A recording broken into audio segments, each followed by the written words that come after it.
اعوذ باللہ من الشیطان الرجیم بسم اللہ الرحمن الرحیم ومنہم من یقول ربنا آتنا فی الدنیا حسنہ وفی الآخرۃ حسنہ وقنا عذاب النار۔ سورۃ البقرہ آیت نمبر 201۔ دنیا آخرت دونوں کی بھلائی کے طلبگار لوگ، ومنہم من یقول، انہی میں سے بعض لوگ ایسے ہیں جو کہتے ہیں ربنا آتنا فی الدنیا حسنہ، جو کہتے ہیں اے ہمارے رب ہمیں دنیا میں بھی بھلائی عطا فرما۔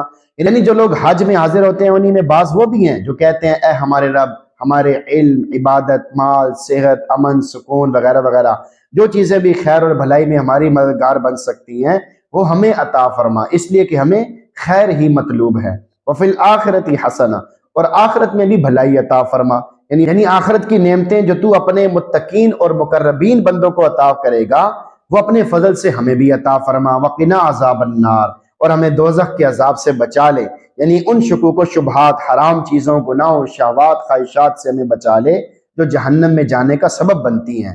نکتہ، بری عورت جہنم کا عذاب ہے۔ حضرت علی کرم اللہ وجہہ فرماتے ہیں کہ جہنم کے عذاب سے مراد بری عورت ہے۔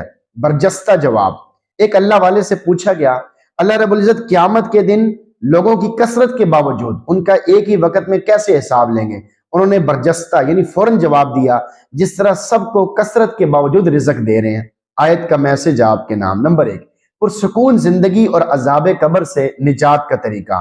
اس آیت میں لفظ حسنہ ہر قسم کی ظاہری باطنی بھلائیوں کو شامل ہے، چاہے وہ دنیا کی ہوں جیسے ایمان، عقائد کی درستگی، صراط مستقیم کی ہدایت، عبادت میں اخلاص، اخلاق حمیدہ، علم نافع وغیرہ، چاہے آخرت کی ہوں جیسے اللہ رب العزت کا دیدار، جنت میں داخل ہونا، اس کی لازوال نعمتیں۔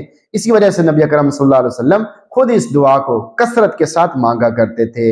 حدیث مبارک میں ہے کہ نبی اکرم صلی اللہ علیہ وسلم رکن یمانی اور حجر اسود کے درمیان طواف کرتے ہوئے یہ دعا مانگا کرتے تھے، ربنا آتنا فی الدنیا حسنہ وفی الآخرۃ حسنہ وقنا عذاب النار۔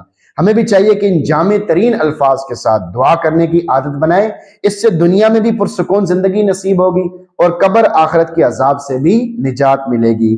تیری دعا ہے کہ ہو تیری آرزو پوری، میری دعا ہے کہ تیری آرزو بدل جائے، یعنی تجھے ہر کام میں آخرت کی فکر لگ جائے۔ نمبر 2، دنیا میں بھی بھلائی ہی مطلوب ہے۔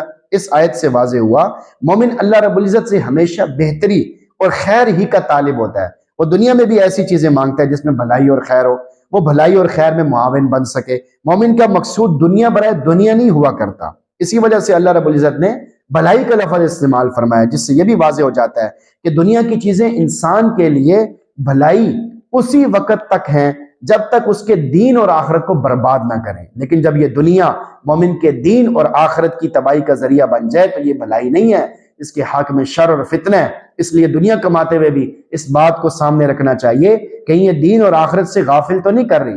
اگر دین اور آخرت سے غافل کر رہی ہے تو اس کا مطلب یہ ہے کہ آپ نے دنیا کو ترجیح دی ہے اور دین آخرت کو ثانوی حیثیت دی ہے، یعنی دوسرے نمبر پہ رکھا ہے۔ واقعی جب آپ دین اور آخرت کو دوسرے نمبر پہ حیثیت دیں گے تو دنیا آپ کے لیے فتنہ بن جائے گی۔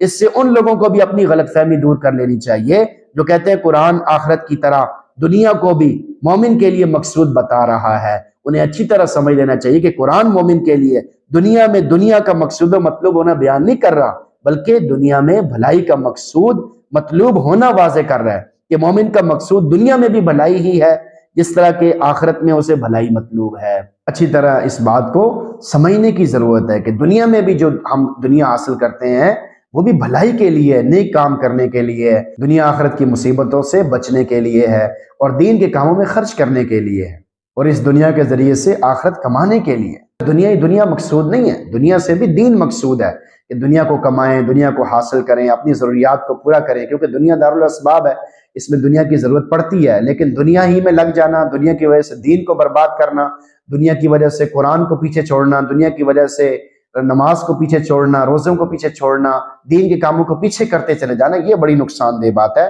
اللہ تعالیٰ ہم سب کی حفاظت فرمائے۔ اللہ تعالیٰ سے دعا ہے کہ اللہ تعالیٰ ہم سب کو دین کی کامل محبت عطا فرمائے اور دنیا کی محبت ہمارے دلوں سے نکال دے اور ہمیں قرآن پڑھنے، سننے، سمجھنے کی بھی توفیق نصیب فرمائے۔